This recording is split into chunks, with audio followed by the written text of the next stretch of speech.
Welcome everyone to this week's video. Today we are on Fish Friday number 102 and we have a good one for you today. Today's fish is a fish that you definitely have heard of, you've seen it, but do you know that it is going critically endangered? Seems to be a theme that we're going through right now. Today's fish that we're going to be talking about is, the Largetooth sawfish. So the largetooth sawfish, or scientific name Pristis pristis, it has other common names such as the common sawfish. Now, Pristis pristis is part of the family Pristidae, which is the family of sawfish. Another fun fact, sawfish, their other common name for that family is called carpenter sharks. Saw, carpenter.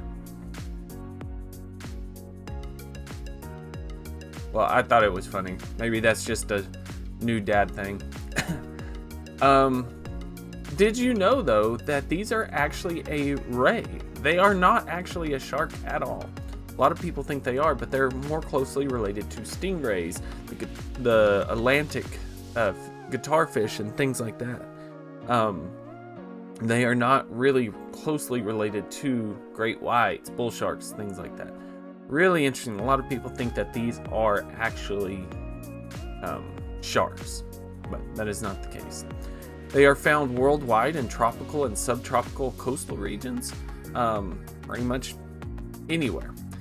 They have the largest range of any of the sawfish species, about 7.2 million square kilometers, which is equal to about 2.8 million square miles. That's a massive range for that species of fish. It's found everywhere. They're usually found in about less than 10 meters of water, 33 feet, but they can be found as deep as 25 meters, 82 feet.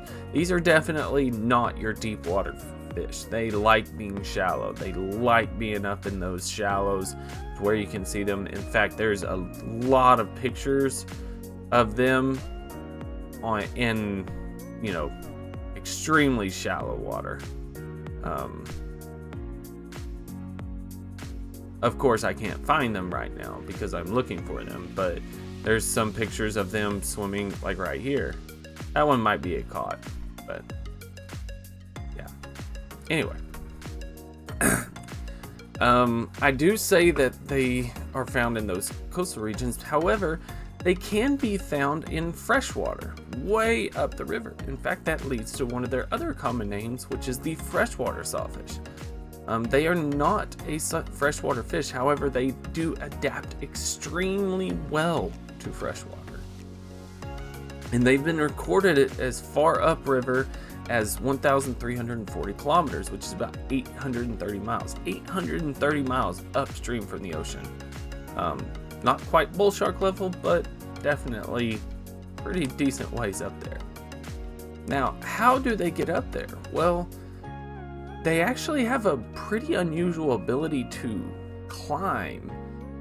They use their pectoral fins as like little feet flippers, pulling themselves up. It's really, really unique. Go look at some videos of them trying to climb like hills and stuff. They're relatively successful. On top of that, they're an extremely agile species of fish. They can move straight up and down. They have those pectoral fins that they have allowed them to really manipulate where their body is and give them a lot of power. In fact, they can jump extremely high. A 1.8 meter long, which is about 6 foot individual, jumped to a height of 5 meters, which is about 16 feet. It launched itself out of the water. Absolutely massive. So now you think about that, and then you realize that this is a large fish. I should also mention, if you couldn't tell, this is a warm water fish. If they're anything below 19 degrees Celsius, which is about 66 degrees Fahrenheit, colder than that, that's lethal to this fish. So you got to keep these in warm water. But anyway, this fish, you'd think, leaping that far out of the water, you wouldn't think that they're too big. especially if you haven't really seen these before. These are a large fish. In fact, the sawfish are one of the largest fish in the world. They can possibly get up to 7.5 meters, which is 25 feet in total length. The largest confirmed individual was from West Africa. That one was 7 meters, which was 23 feet long. Most of them that you're going to see today are much smaller and typically around 2 to 2.5 meters, which is about 6.5 to 8.5 feet. They still weigh a lot. Large individuals can weigh as much as 500 to 600 kilograms, which is about 1,100 to 1,300 pounds. Definitely can get even more. In terms of color, they have this gray back.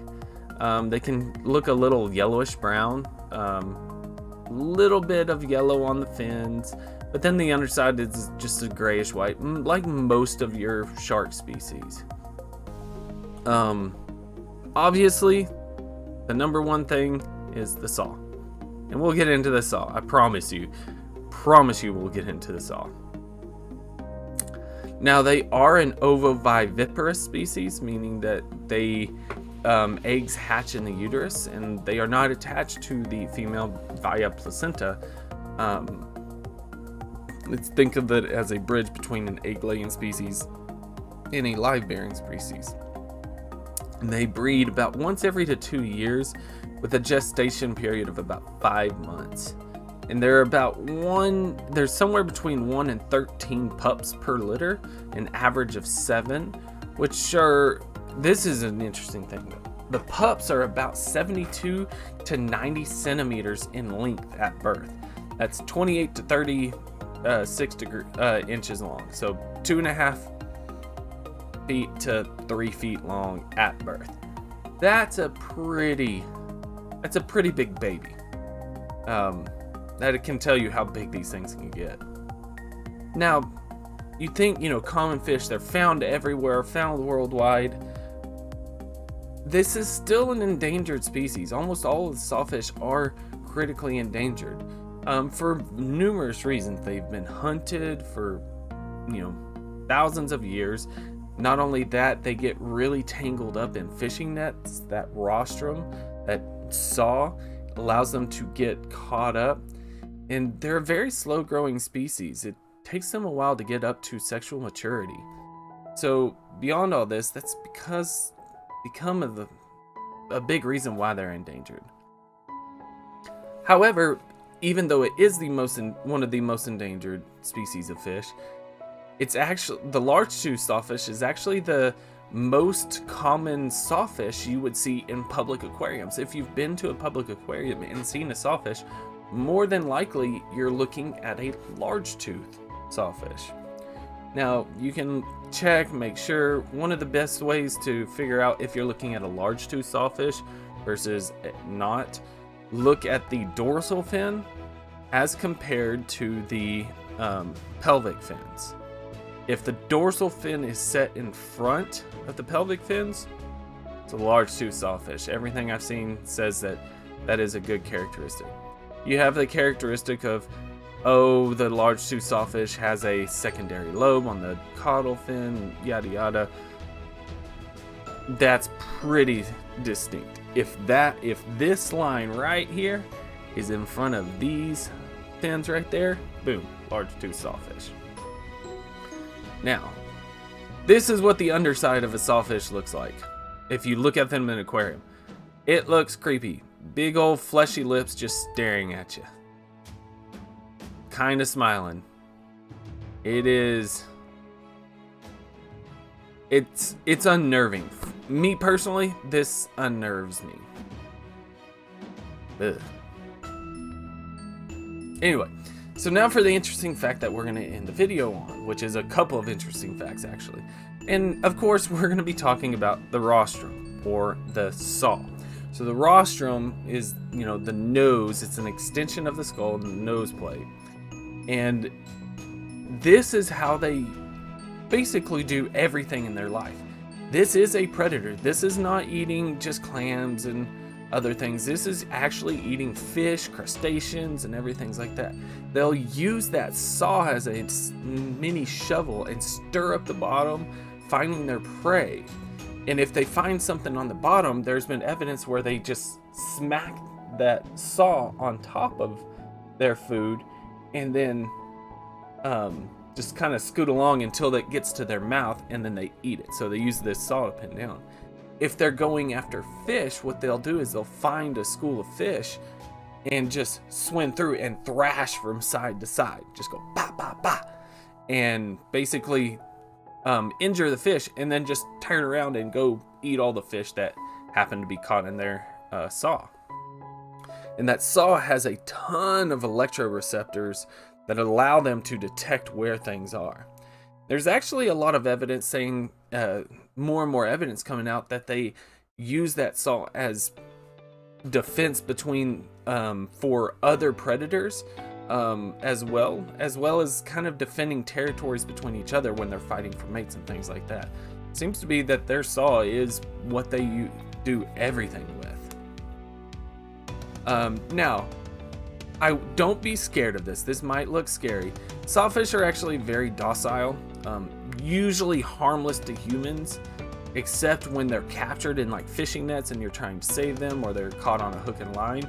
They can really injure people when they're trying to defend themselves, because they're just thrashing about. They're scared, they're terrified, they want to be let go, they don't know what's happening, and their instinct is to just thrash around, try and save themselves. And if a human gets caught with these big old teeth, yeah, and you remember, we're talking about we'll go a little bit on the underside, an 800-pound fish that is made of solid muscle, just thrashing side to side. It can definitely do some damage. But that's also not the only thing that the saw was used for. Indigenous people, so ancient people, used that saw, the rostrum, as weapons and as masquerades. You can see here is a mask, Sepik Sawfish mask from Berlin. It's, ancient peoples use this mask both as decorations for themselves. They actually use them as basically like swords. They would use like swords because there was very limited, rock that they could manipulate on their islands. So that's a really interesting fact for me. But anyway, everything about this fish is, based around their saw, and it's really cool, a really cool fish. But thank you guys so much again. I really appreciate it. I hope to see you again. If you don't, please be safe. Have a great day. Please leave a like, comment, and subscribe if you do. I'd really appreciate it. Hope to see you again. Take care of yourselves. Take care of your loved ones. And peace.